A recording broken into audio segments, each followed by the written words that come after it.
వణక్కం అప్ప. నా వార్తలు నా ఇష్టము కుదా. నమస్కారము. కొంచెం హెల్త్ ప్రాబ్లమ్స్ దా ఉండి బయటకే రాలేకపోయాను. బట్ ముసలి కరుణానిధి ఏదో పెద్ద యూత్ మాదిరి డైలాగులు పేల్చుతుంటే తప్పనిసరి పరిస్థితులలో అండర్ కంపల్షన్ నేను బయటికి రాక తప్పలేదు.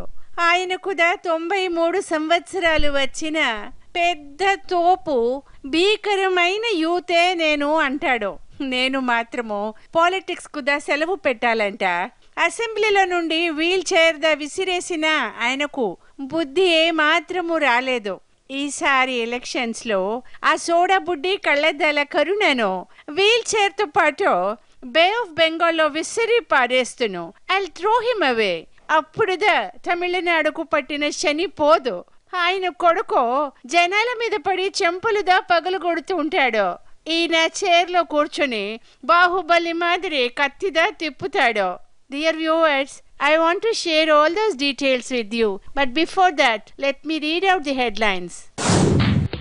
నా అనారోగ్యముపై ముసలి కరుణానిధి పండగ చేసుకుంటున్నాడు.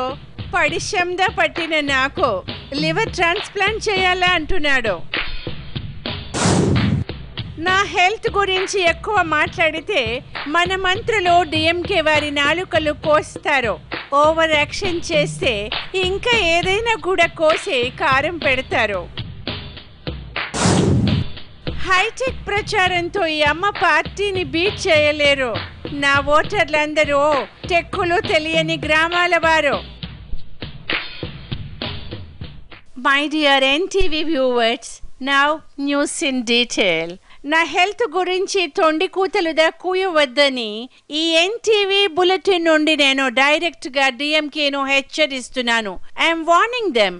25 ఏండ్లుగా కుర్చీలో పడిన కరుణానిధి నాకుదా హెల్ప్ టిప్స్ చెప్పడము అయ్యో చాలా విడ్డూరంగా ఉందప్ప. It is really ridiculous. నాకుదా కోపం వచ్చిందంటే తమిళనాడులో కరుణానిధికి వీల్ చైర్లే లేకుండా చేస్తున్నావు.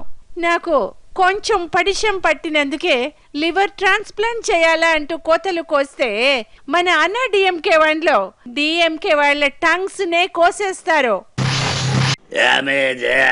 నీవుదా ఎప్పుడు ఇంట్లోనే ఉండాలని అనుకుంటే సీఎం పోస్ట్ కి రాజీనామాదా చేయవలా. అంత మాదిరి రాజీనామా చేసి నీవే ఆ పోయన్ గార్డెన్ లోనే ఉండవాలా. అక్కడ నేను రాసిన సీరియల్స్ దా నీవు చదువుతా కూర్చుంటే మంచిగా ఉంటాది. నీకు ఆరోగ్యం బాగోలేకుంటే బయటకు చెప్పేదానికి నీకుదా భయమెందుగా. నమ్మకు ధైర్యమా ఇళ్ళ. నీకు బీపీ షుగర్తో పాటు అంత బాడీలో ఉండే పార్టులన్నీ ట్రాన్స్ప్లాంటేషన్ సేవలా అని నాకే డాక్టర్ల ద్వారా తెలిసి ఉండాది. ఇక పాలిటిక్స్ మానేస్తే నీకుదా మంచిదే. అసలు హెల్త్ అంటే ఎట్లా ఉండాలో ఏందా నీవు నన్నుదా చూసి నేర్చుకోవాలా. ఏ డొక్కు ముసలి జాకల్, నీవుదా నా గురించి మాట్లాడితే మా మినిస్టర్స్ తో చెప్పి నీ నాలుక కోయించేస్తాను. అండ్ దెన్ నువ్వు కుయో మొర్రో అంటూ కూర్చుంటావు. నీ ఏజు 7 తక్కువ 100. అర్థమైందా? కూర్చుంటే లేవలేవో, లేస్తే ఉట్కారు లేవో. యూత్ మాదిరి బిల్డప్లుదా ఇస్తుండవే. Look, in the coming elections తిరిగి ఓటమిని తట్టుకోలేక వీల్ కుర్చీలోనే గుండె పోటుతో చచ్చిపోతావు. ఏమబ్బా, నా ప్రాణం ఎంత గట్టిదో నీకుదా ఇంకా తెలియడమే లేదు. అదిదా నీ కర్మ. నీ ఏజ్లో నేను యంగ్ రజనీకాంత్ మాదిరిదా ఉండేవాడిని. నీ మాదిరి వీడియోకి కనిపించకుండా ముఖ్యమంత్రి పదవులా నేనుదా ఉండలేదే. వచ్చే ఎన్నికలకి ఫేస్బుక్ నుండి యూట్యూబ్ వరకు అన్నీదా వాడేస్తామా.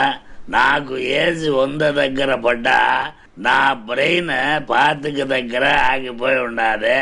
నా టెక్కు చూసినావా? ఒక్క సభలో మాట్లాడితే 100 సభలకు అటాచ్ చేస్తా ఉండామా. ఇక నీవు ఎలాగూ ఓడిపోతావు కనుక నీవు సీఎంగా ఉండగానే అమెరికాదా వెళ్ళి కొత్త కంపెనీ లివర్దా వేయించుగా. నీవు కుర్చీలో నుండి కదలలేవు కాబట్టి నీకు యూట్యూబ్లు కావాలపా. చూడు, ఓటర్లలో నా భక్తులందరూ పల్లెటూరి వాండ్లో నా ఫోటో కనిపిస్తే చాలు ఓట్లుదా వేస్తారు. మొన్న బెంగుళూరు జైలు బయట చూసి పూడ్చినావు కదా, ఇంకా పో నీవు. అమ్మా, ఈ ముసలాయనకి వయసు వచ్చి ఉండాది కానీ బుద్ధి మాత్రం దా రాలేదే. నీ ఆరోగ్యం గురించి ఏదేదో మాట్లాడుతూ ఉండాడు. ఆయన అంత మాదిరి మాట్లాడుతూ ఉంటే నాకు దా ఏడుపు వస్తూ ఉండదమ్మా. ఆయన నుండి మనము డీసెన్సీని ఎక్స్పోర్ట్ చేయవద్దా? మీకు ఎలాగో ఒంట్లో బాగోలేదు కాబట్టి మళ్ళీ నేనే సీఎం అవుతానని ఏవేవో మాట్లాడుతూ ఉండాడు. ఇటువంటి మాటలు దా విని నా మనసు విలువల్లాడి ఉండదమ్మా. రాజకీయాల కోసము ఆయన మన ఆరోగ్యాన్ని కూడా వాడుకుంటా ఉండాడు. ఇదిదా వినాలంటే కొంచెం కష్టంగా ఉండదమ్మా. ఆయన కొడుకు స్టాలిన్ మెట్రో ట్రైన్లో తనకి ఎవరో నమస్కారం దా పెట్టలేదని అందరినీ సంప మీద కొట్టుకుంటూ పోయినాడు. అంత వీడియో నీకు వాట్సాప్ లో కూడా పంపినాను కదమ్మా. చూడపా పన్నీరు సెల్వ, తండ్రి కొడుకులకు ఆవేశందా చాలా ఎక్కువ. వారి వంశంలో ఎవరికి కూడా మెదడు పని చేయదు అని మనం ప్రచారం చేయాలప్పా పన్నీరు. అలాంటి వాళ్ళు ఇలాంటి సివిలైజ్డ్ సొసైటీలో ఉండడానికి వీల్లేదు. ఈ అమ్మ గురించి ఇష్టం వచ్చినట్లు మాట్లాడితే ఎవరూ ఊరుకోరు. ఓల్డ్ ఫెలోస్ ఎక్కువ అరిస్తే కోసేస్తారు. మన మినిస్టర్స్ నాలుకలు కోయడానికి చాకులు కత్తెరలు పట్టుకుని తిరుగుతూ ఉన్నారప్ప. దేర్ఫోర్ కాస్త కాషియస్ గా ఉండవలనని డిఎంకేతో పాటు నా ఆగర్భ శత్రువులకు అందరికీ కూడా హెచ్చరికలు పంపుతున్నాను. నా నాలుగుదా కోయడానికి ట్రై చేస్తే కోర్టులో ఇంకొక కేసుదా వేసి జరిమానా కూడా రాబడతాను. నీకు నా వాయిస్ వింటేనే బీపీ షుగర్ పెరుగుతూ ఉండదని నమ్మకు తెలియమే. నీరసంగా ఉంటే లివర్ ట్రాన్స్ప్లాంటేషన్ చేయాల్సిందే. ఆ తర్వాత హార్ట్ కిడ్నీలు కూడా మార్చాల్సిదా రావచ్చు. తమిళ పీపులే డోంట్ వాంట్ అన్హెల్త్ సీఎం, అదిదా విషయమే. చూడు మిస్టర్ స్వామి, నీకు ఏ పని పాట లేకుండా నా మీదదా పడి ఏడవకపోతే ఏవైనా పాత కేసులు ఉండినాయేమో దేశమంతా తిరిగి యాజ్ ఎ లాయర్ నీవు వాదించుకొని కూర్చోవచ్చు కదా. ఆ కరుణానిధితో పాటు నీకు కూడా మెంటల్ ట్రీట్మెంట్ చేయిస్తానప్ప, దట్టు తమిళనాడు గవర్నమెంట్ ఖర్చులతో. వణకమ్మా, వీళ్ళు ఇట్లా చెప్తే వినరే.